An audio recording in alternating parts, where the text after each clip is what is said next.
राष्ट्रीय प्रतीक हम जानते हैं। राष्ट्रीय ध्वज में यानी कि जो नेशनल फ्लैग है उसके बारे में थोड़ा सा चर्चा करते हैं। हम जानेंगे यानी कि जो भारत का संविधान है, संविधान में क्या क्या मतलब रखा गया था और ये हमारे लिए बहुत ही इम्पोर्टेंट है। हम जानेंगे भारत के राष्ट्रीय ध्वज को 22 जुलाई कब 22 जुलाई 1947 को संविधान सभा द्वारा क्या किया गया था, अंगीकृत किया गया था। यानी कब 22 जुलाई 1947 को संविधान सभा ने क्या कर लिया था, अंगीकृत यानी कि उसमें शामिल किया था। इसकी लंबाई जो है, लंबाई व चौड़ाई कितना है, इसका अनुपात यानी 3:2 कितना है, 3:2 है।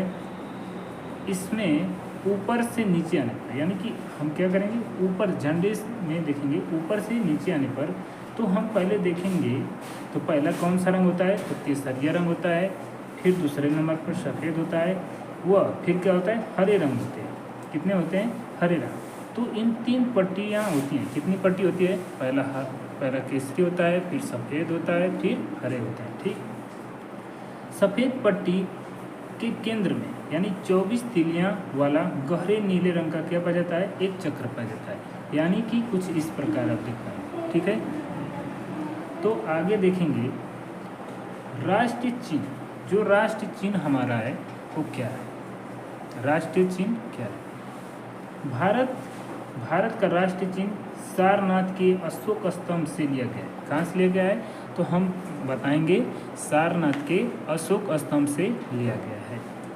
कहाँ से लिया गया है, सारनाथ के अशोक स्तंभ से लिया गया। यानी कि मूल स्तंभ में शीर्ष पर 4 कितने होते हैं, 4 सिंह हैं। कितने हैं, 4 सिंह हैं जो एक दूसरे की ओर क्या है, एक दूसरे की ओर क्या कर पीठ किए हुए हैं। सिंह का यहाँ पर तात्पर्य यह है, सिंह इसलिए दिखाया गया है कि यहाँ पर साहस यानी कि साहस व निर्भीकता को क्या करता है, प्रतीक करता है यानी दर्शाता है।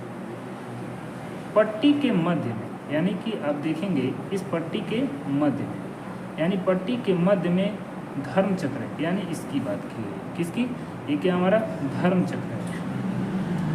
चक्र में कितनी तिलियाँ होती हैं, तो आप इसमें गिनेंगे तो 24 तिलियाँ हैं। कितनी तिलियाँ हैं, 24 तिलियाँ हैं।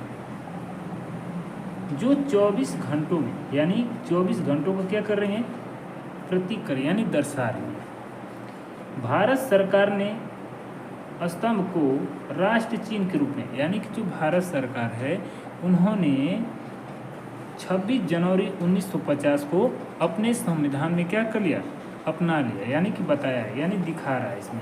यानी 26 जनवरी 1950 को क्या कर लिया, अपना लिया।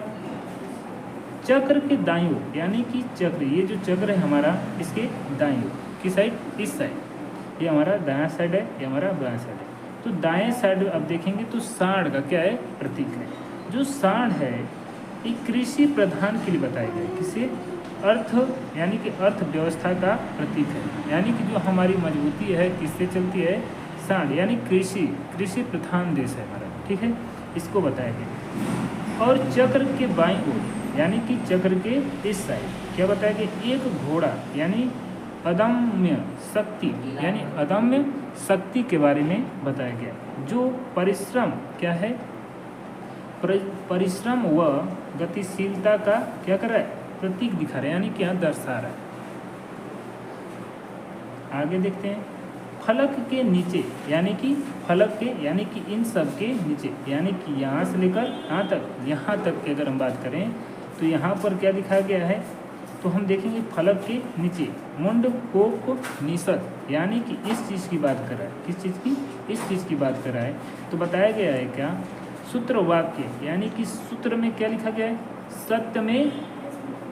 सत्यमेव जयते यानी कि देवनागरी। अगर पूछा जाए कि कौन सी लिपि लिखी गई है तो आप कौन सा भाषा बताएंगे, कौन सी लिपि बताएंगे, तो बताएंगे कि यह देवनागरी लिपि में अंकित है। यानी कि देवनागरी में क्या लिखा गया है, यह लिखा गया है। ठीक है, अर्थात जिसका अर्थ क्या होता है, सत्य की ही क्या होती, विजय होती है।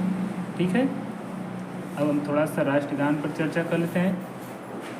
तो राष्ट्रगान जो है हमारा है रविन्द्रनाथ टैगोर के द्वारा लिखा गया है। क्या है? रविन्द्रनाथ टैगोर द्वारा मूलतः यानी बांग्ला, यानी कि कौन सी भाषा था? बांग्ला भाषा में रचित है। अगर आपसे कोई पूछे कि रविन्द्रनाथ टैगोर यानी राष्ट्रगान कौन से भाषा में लिखे थे, तो बांग्ला। कौन सा भाषा? बांग्ला में रचित है। जो संगीतबद्ध यानी संगीतबद्ध क्या है? जैसे संगीत के रूप में हम लोग क्या अपनाते, जैसे एक संगीतबद्ध के रूप में यानी कि गाया जाता है जन गण मन के, यानी हिंदी संस्करण को संविधान सभा ने किस रूप में? हिंदी संस्करण। संविधान सभा यानी कि जब संविधान का निर्माण हो रहा था, तो जब बन चुका था, तो उस समय अपनाया गया। यानी कि भारत के राष्ट्रगान के रूप में 24 जनवरी 1950 को अपना लिया गया था। आगे देखते हैं इसको कब गाया गया था पहली बार, तो बताएंगे यह सर्वप्रथम 27 दिसंबर 1911 को भारतीय राष्ट्रीय कांग्रेस यानी कि भारतीय राष्ट्रीय कांग्रेस के 26वें अधिवेशन यानी कि 26वें अधिवेशन यानी कहाँ पर गाया गया था? तो कलकत्ता में गाया गया था। राष्ट्रगान के गायन की अवधि कितनी होती है लगभग? तो हम बताएंगे 52 सेकेंड। कितना है? 52 सेकेंड। ठीक है। अब राष्ट्रगीत पर हम थोड़ा सा चर्चा करते हैं। ठीक है। राष्ट्रगीत यानी वंदे मातरम। राष्ट्रगीत क्या हमारा? वंदे मातरम है। की रचना किसने लिखी थी? तो बताएंगे बंकिम चंद्र चटर्जी द्वारा। कौन लिखा है? बंकिम चंद्र चटर्जी ने संस्कृत में की थी। किसने की थी? तो कौन सी भाषा थी? तो देखिए पहले हम बताएंगे किस में लिखा गया था, तो संस्कृत में लिखा गया था। जो स्वतंत्रता संग्राम में जन को यानी जन को मतलब हर व्यक्ति को, यानी हर व्यक्ति को क्या किया गया है? यानी जन को प्रेरणा स्रोता था। क्या था? यानी कि प्रेरणा यानी कि एक एनर्जी के रूप में कार्य किया। इसे जन गण मन के समान दर्जा प्राप्त है। क्या इसे जन गण मन के समान दर्जा प्राप्त है? इसको कब गाया गया था पहली बार? तो बताएंगे इसे पहली बार सन 1896 में भारतीय राष्ट्रीय कांग्रेस के 12वें अधिवेशन यानी कलकत्ता में गाया गया था। तो अगर हम बात करें तो देखिए जो हमारा रविन्द्रनाथ टैगोर द्वारा राष्ट्रगान था उसको 24 जनवरी 1950 को अपनाया गया था। इसे प्रथम बार कब गाया गया था? तो 27 दिसंबर 1911 को गाया गया था। और कब? यानी कि 26वें अधिवेशन यानी कहाँ पर? कलकत्ता में। और इसे लगभग 52 सेकेंड तक गाया जाता है। राष्ट्रगीत कौन गाया है? तो बताएंगे कि बंकिम चंद्र चटर्जी यानी वंदे मातरम। क्या है? वंदे मातरम यानी कौन सी भाषा में लिखी गई है? तो संस्कृत भाषा में लिखी गई है। ये बताता है कि जन यानी कि हर एक व्यक्ति यानी कि हर एक व्यक्ति की यानी कि को क्या कर देता है? प्रभावित करता है। इसे जन गण मन के समान इसे क्या मिला है? दर्जा मिला है। ठीक है। और इसे कब गाया गया था? तो बताएंगे कि सन 1896 ईस्वी में कांग्रेस के यानी राष्ट्रीय कांग्रेस के 12वें अधिवेशन यानी कहाँ पर इसको गाया गया था? कलकत्ता में गाया गया था।